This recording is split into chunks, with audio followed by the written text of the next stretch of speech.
Hello दोस्तों, स्वागत है आप सभी का एक बार फिर से मेरे यूट्यूब चैनल पे।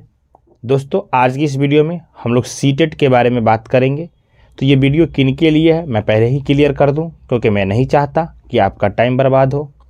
देखिए, ये वीडियो उनके लिए है जिन्होंने इस बार सीटेट का एग्ज़ाम दिया और वो श्योर हैं कि उनका नहीं हो रहा है पेपर क्वालिफाई। ये वीडियो उनके लिए भी है जिन्होंने इस बार सीटेट का एग्ज़ाम दिया, उनको लगता है कि पेपर 1 तो क्वालिफाई हो जाएगी, पेपर 2 में प्रॉब्लम है।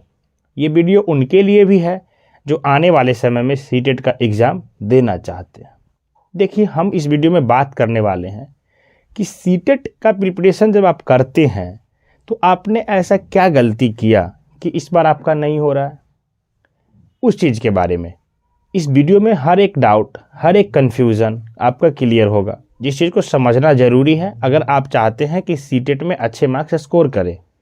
क्योंकि सीटेट का एग्ज़ाम अब पहले की तुलना में थोड़ा सा लेवल डिफ़िकल्ट हुआ है। उसके पीछे रीज़न है कि ऑनलाइन एग्ज़ाम होंगी तो डिफ़िकल्टी लेवल बढ़ेगा।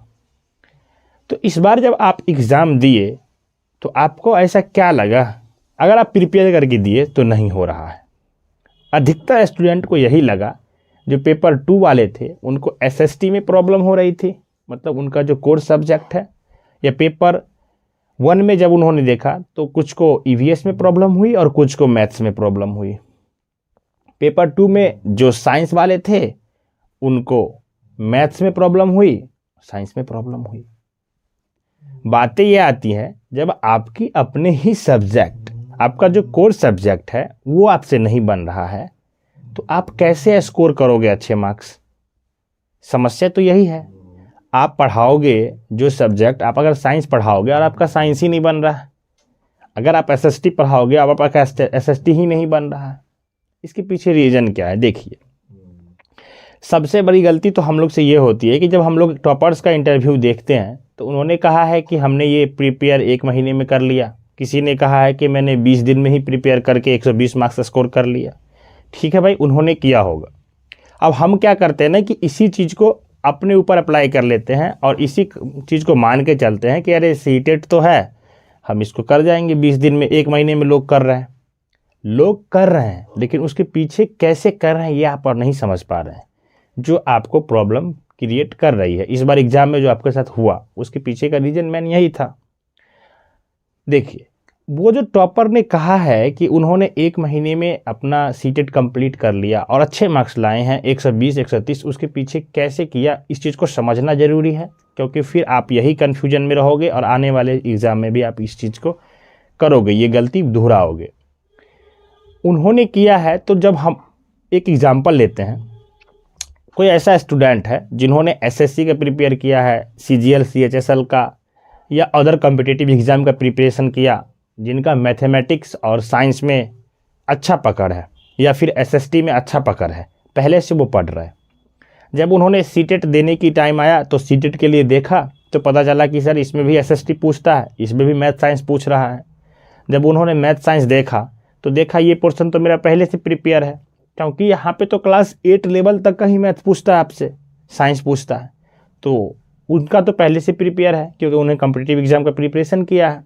फिर कुछ ऐसे लोग हैं जो टीचिंग करते हैं, चाहे वो होम ट्यूशन दे रहे हैं या किसी कोचिंग क्लासेस में दे रहे हैं या किसी भी जगह पे पढ़ा रहा है, कोई स्कूल में पढ़ा रहा है, तो उनका भी अपना जो कोर्स सब्जेक्ट है मैथ साइंस या फिर एसएसटी, वो तो ठीक है, उसमें वो अच्छे हैं।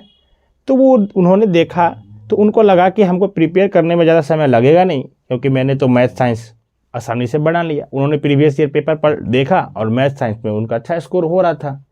फिर उनको पढ़ना क्या बच गया? सीडीपी और पेडागोजी।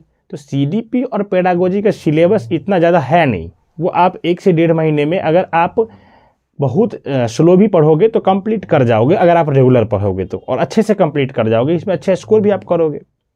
रहा बात लैंग्वेज सब्जेक्ट की, तो वो लगभग सभी स्टूडेंट बना रहे हैं।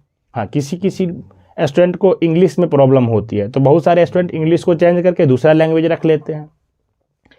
तो मेन प्रॉब्लम ये है कि हम क्या करते हैं कि इस एग्ज़ाम के लिए जो कोर सब्जेक्ट है उस पर ही पकड़ नहीं बना पा रहे हैं, जिस कारण से मेरा मार्क्स भी कम आ रहा है और हम अच्छे स्कोर भी नहीं कर पा रहे हैं। तो आपको करना क्या है? कोर सब्जेक्ट को अच्छे से पढ़ना है। अब अभी आपके पास टाइम है, आपके पास लगभग 1 ईयर का टाइम है, क्योंकि सीटेट हमको नहीं लग रहा है फिर इस बार भी दिसंबर से पहले कुछ होने वाला है। तो अगर आप मान लें दिसंबर में आपका सीटेट है, अगर उससे पहले होता है तो वेल एंड गुड है, प्रिपेयर रहिए, अच्छी बात है। तो आप देखें कि आपका अगर दिसंबर में पेपर है तो आपके पास 1 ईयर है, सीटेट आपको देना ही है। ऐसा तो है नहीं कि अब नेक्स्ट ईयर आप सीटेट नहीं देंगे, अगर इस बार नहीं होगा तो देंगे ही। तो पहले से आप कॉन्शियस हो जाइए, अभी से आप प्रिपरेशन में जुट जाइए। प्रिपरेशन कैसे करना है, देखिए सीटेट में जो मैथ्स और साइंस का क्वेश्चन आता है वो NCERT से ही आती है।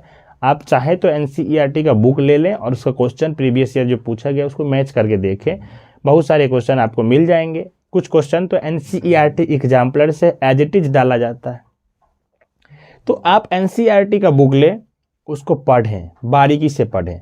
क्लास 6, 7 और 8 का बुक पढ़ें। अगर आपका मैथ साइंस है तो मैथ साइंस का बुक पढ़ें, साइंस का हर एक कंसेप्ट को समझने की कोशिश करें जो NCERT में दिया गया। और मैथ्स में आप NCERT का क्वेश्चन भी सॉल्व करें, पढ़ने के साथ उसको पढ़ें और क्वेश्चन सॉल्व करें। और NCERT का मैथ में एग्जाम्पलर आती है उसको भी सॉल्व करें।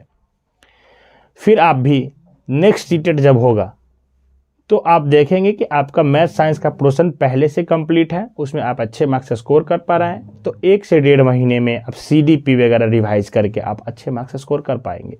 और इस बार भी आपका CDP अच्छा रहा होगा, पढ़े होंगे तो उसमें तो आप स्कोर कर ही रहे थे। प्रॉब्लम तो मैथ साइंस में थी ना, तो इसको टैकल करें, इसको ख़त्म करें जो आपका प्रॉब्लम है। SST वाले अपने SST का पढ़ेंगे, क्लास 6, 7, 8 का पेपर 2 के लिए। अब आजकल EVS में भी थोड़ा सा क्वेश्चन जो है ना ट्विस्ट करके पूछा जा रहा है, तो इसके लिए आपको EVS को भी पढ़ना पड़ेगा, अच्छे से कंप्लीट करना पड़ेगा अच्छे मार्क्स स्कोर करने के लिए। क्योंकि बिहार में मार्क्स अब स्कोर करना इम्पोर्टेंट हो गया है, क्योंकि इनकी नया नियमावली जो आ रही है टीचर रिक्रूटमेंट के लिए, उसमें इन्होंने कहा है कि 60% मार्क्स हम पेपर से लेंगे, जो आपका सीटेट होगा उससे, या कोई भी पात्रता परीक्षा होगा टीचर का उसका मार्क्स लेंगे, और 40% मार्क्स ये अपने एकेडमिक जोड़ेंगे।